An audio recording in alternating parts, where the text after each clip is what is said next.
The Department of Justice now getting involved. Attorney General Merrick Garland announcing today an investigation into the Minneapolis Police Department and whether it engaged in a pattern of unlawful policing. CBN Capitol Hill correspondent Abigail Robertson joins us now with more. Abigail, the announcement coming immediately after the trial ended.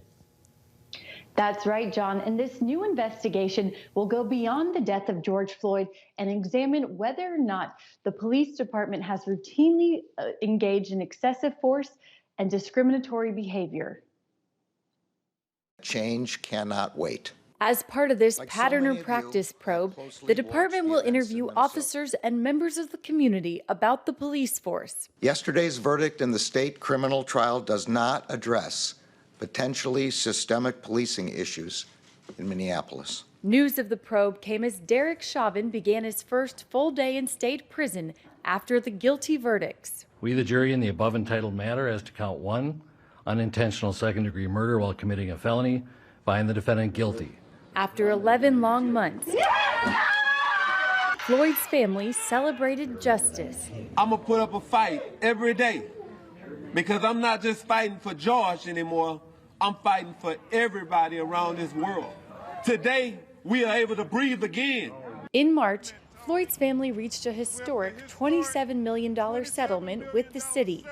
Nothing is going to make it all better, but at least, God, now there's some justice. Right. President Joe Biden and Vice President Kamala Harris called the family immediately after the verdict. I think a John is coming. My dad is going to change the world. He's going to start to change it now. That's right. Yes. Amen. Start to change it now. You've been incredible. You're an incredible family. I wish I were there just with my arms around you. Crowds gathered around the country Tuesday, awaiting the jurors' decision. God, please let the healing work begin. Repentance. Yes. Repentance. Accountability.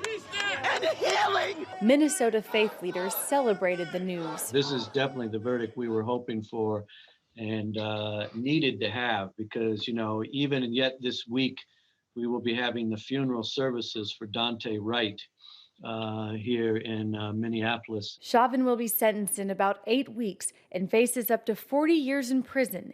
He is currently being held in a single cell under administrative segregation for his safety. The 3 other officers facing charges in Floyd's death will likely be tried together in August, and they're charged with aiding and abetting second-degree manslaughter and aiding and abetting second